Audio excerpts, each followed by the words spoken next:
Deputy CM Pawan Kalyan గారు CJP మీద చేసిన కామెంట్స్ ఇప్పుడు తెలుగు స్టేట్స్లో బిగ్గెస్ట్ పొలిటికల్ డిస్కషన్స్లో ఒకటిగా మారాయి. కొంతమంది పవన్ కళ్యాణ్ దేశం గురించి మాట్లాడారు అంటున్నారు. ఇంకొంతమంది స్టూడెంట్స్ జెన్యున్ కన్సర్న్ని పక్కన పెట్టేశారు అంటున్నారు. అసలేం జరిగింది? పవన్ కళ్యాణ్ ఎగ్జాక్ట్గా ఏమన్నారు? జనసేన రిలీజ్ చేసిన స్టేట్మెంట్లో ఏముంది? ఎందుకు ఆ పోస్ట్కి చాలా నెగిటివ్ రియాక్షన్స్ వచ్చాయి? ఈ కాంట్రవర్సీ మొత్తం కంప్లీట్గా ఈ వీడియోలో చూద్దాం. Hi everyone, నా పేరు వందన. Welcome back to my channel Vandy, where I speak only my POV. Story start అవ్వడం సీజేపీ మూవ్మెంట్తో. సీజేపీ అంటే కాక్రోచ్ జనతా పార్టీ.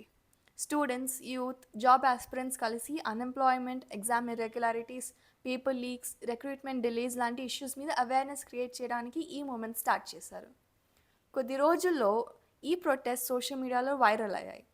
చాలా సిటీస్లో ర్యాలీస్ జరిగాయి. కొంతమంది సెలబ్రిటీస్ కూడా సపోర్ట్ చేశారు. యాక్టర్ ప్రకాష్ రాజ్ బెంగళూరు ప్రొటెస్ట్లో పార్టిసిపేట్ చేసి యూత్ రేస్ చేస్తున్న క్వశ్చన్స్ని ఇగ్నోర్ చేయకూడదని అన్నారు. ఇదే సమయంలో జనసేన పార్టీ సేనగలం అనే క్యాంపెయిన్ని లాంచ్ చేసింది. జనసేన ప్రకారం సేనగలం మెయిన్గా జెన్జీ అండ్ యూత్ని కనెక్ట్ అవ్వడం కోసం డిజైన్ చేసిన outreach campaign. Social media, colleges, youth meetings ద్వారా government initiatives, development works, employment opportunities, welfare schemes and party విజన్ని డైరెక్ట్గా ఎక్స్ప్లెయిన్ చేయడం ఈ క్యాంపెయిన్ ఆబ్జెక్టివ్. సపోర్టర్స్ ప్రకారం ఇప్పటి జనరేషన్ ఎక్కువగా డిజిటల్ ప్లాట్ఫామ్స్ ద్వారా ఇన్ఫర్మేషన్ కన్స్యూమ్ చేస్తుంది కాబట్టి యూత్తో డైరెక్ట్గా కమ్యూనికేట్ చేయడానికి సేనగలంని స్టార్ట్ చేశారు. ఈ పొలిటికల్ బ్యాక్గ్రౌండ్ మధ్యలో ఢిల్లీలో జరిగిన జనసేన మీటింగ్లో డిప్యూటీ సీఎం పవన్ కళ్యాణ్ గారు సీజేపీ గురించి మాట్లాడారు. ఆయన స్పీచ్లో ఇలా అన్నారు: రీసెంట్గా కాక్రోచ్ గురించి వింటున్నారు కదా, సుమతి శతకంలో చెప్పినట్టు చిన్న చీమ కూడా పెద్ద పాముని చంపగలదు అని ఎగ్జాంపుల్ ఇచ్చారు. ఆ తర్వాత కొన్ని డివైజివ్ ఆలోచనలు ఇండియా యూనిటీ అండ్ నేషనల్ ఇంటిగ్రిటీని వీకెండ్ చేయడానికి ప్రయత్నిస్తున్నాయి. అలాంటి ఆలోచనలకి మనం బలి కాకూడదు అని చెప్పారు. ఆయన స్పీచ్లో మెయిన్గా ఇండియా యూనిటీ, నేషనల్ ఇంటిగ్రిటీ మరియు రెస్పాన్సిబుల్ పాలిటిక్స్ గురించి మాట్లాడారు. ఈ స్పీచ్ తర్వాత జనసేన అఫీషియల్ ఎక్స్ అకౌంట్ నుండి ఒక డీటెయిల్ స్టేట్మెంట్ రిలీజ్ అయింది. ఆ స్టేట్మెంట్లో పార్టీ చెప్పింది ఏంటంటే, జనసేన స్టేట్మెంట్ ప్రకారం ఒరిజినల్గా students exam irregularities, unemployment, future insecurity లాంటి జెన్యూన్ కన్సర్న్స్తో ప్రొటెస్ట్ స్టార్ట్ చేశారని, కానీ కొన్ని డివైజివ్ ఫోర్సెస్ ఆ మూమెంట్ని హైజాక్ చేసి ఒరిజినల్ ఇష్యూని పక్కన పెట్టి వేరే పొలిటికల్ ఎజెండాస్ని ముందుకు తీసుకెళ్లడానికి ట్రై చేశారని పార్టీ ఆరోపించింది. ఆ స్టేట్మెంట్లో కొన్ని ఎగ్జాంపుల్స్ కూడా మెన్షన్ చేశారు. కొన్ని చోట్ల anti national slogans, article 370 restoration demands, Hindu ఫెయిత్ని ఇన్సల్ట్ చేసి కామెంట్స్, రిలీజియస్లీ ఆఫెన్సివ్ రిమార్క్స్ మరియు పోలీస్ ప్రొటెస్టర్ క్లాషెస్ లాంటి ఇన్సిడెంట్స్ మూమెంట్ ఇమేజ్ని డ్యామేజ్ చేశాయని జనసేన స్టేట్మెంట్లో పేర్కొనింది.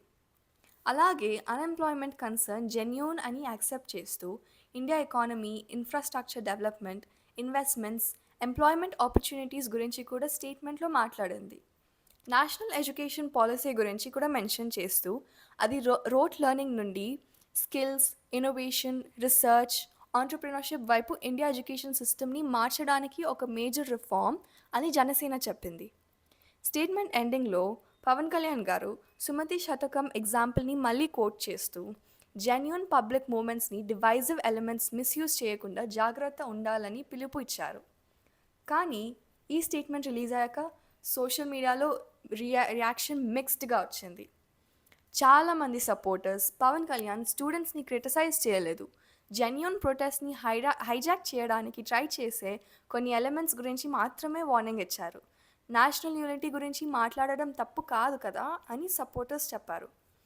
అదే టైంలో చాలా కమెంట్స్ క్రిటిసిజంతో నిండిపోయాయి. ఎందుకంటే చాలా యూజర్స్కి ఈ స్టేట్మెంట్ ఇండైరెక్ట్గా స్టూడెంట్ ప్రొటెస్టర్స్ని డివైజివ్ ఫోర్సెస్ లాగా పోర్ట్రే చేసిందనే ఫీలింగ్ వచ్చింది. క్రిటిక్స్ చెప్పేది ఏంటంటే, మూమెంట్లో పార్టిసిపేట్ చేసిన చాలామంది students unemployment, paper leaks, recruitment transparency లాంటి జెన్యూన్ ఇష్యూస్ కోసమే ప్రొటెస్ట్ చేశారని, వాళ్ళని కొన్ని ఇన్సిడెంట్స్ బేసిస్గా జడ్జ్ చేయడం కరెక్ట్ కాదని అన్నారు. ఇక్కడ ఒక ఇంపార్టెంట్ పాయింట్ గుర్తుపెట్టుకోవాలి.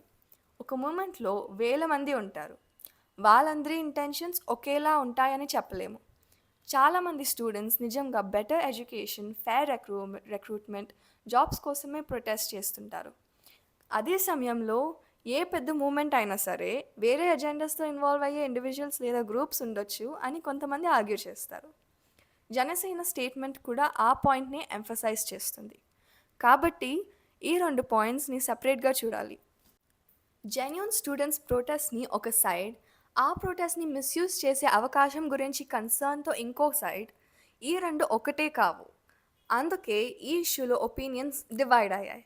ఒక సైడ్ పవన్ కళ్యాణ్ గారు నేషనల్ యూనిటీని ప్రొటెక్ట్ చేయాలని ట్రై చేశారని నమ్ముతుంది.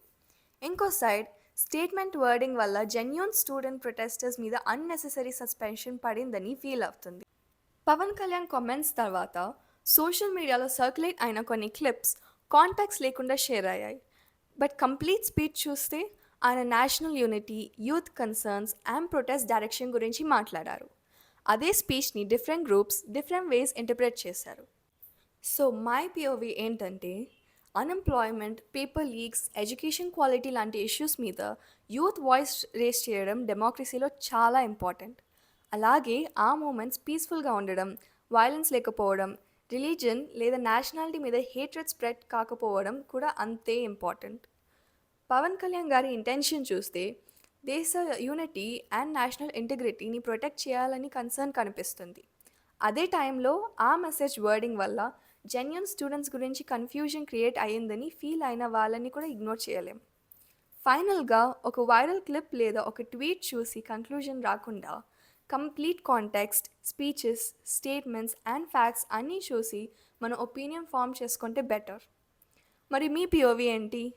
పవన్ కళ్యాణ్ గారు కామెంట్స్ని మీరు సపోర్ట్ చేస్తున్నారా, లేదా స్టేట్మెంట్ వర్డింగ్ ఇంకొంచెం క్లియర్గా ఉండాల్సింది అని అనిపించిందా? కామెంట్స్లో రెస్పెక్ట్ఫుల్గా మీ ఒపీనియన్ షేర్ చేయండి. మీకు ఈ వీడియో నచ్చితే లైక్ చేయండి, నచ్చకపోతే డిస్లైక్ చేయండి. బట్ ఛానల్ని సబ్స్క్రైబ్ చేసుకోవడం మాత్రం మర్చిపోకండి ఇలాంటి ఇంట్రెస్టింగ్ కాంటెంట్ కోసం. Thank you for watching. Have a great day. Signing off, me Vandana.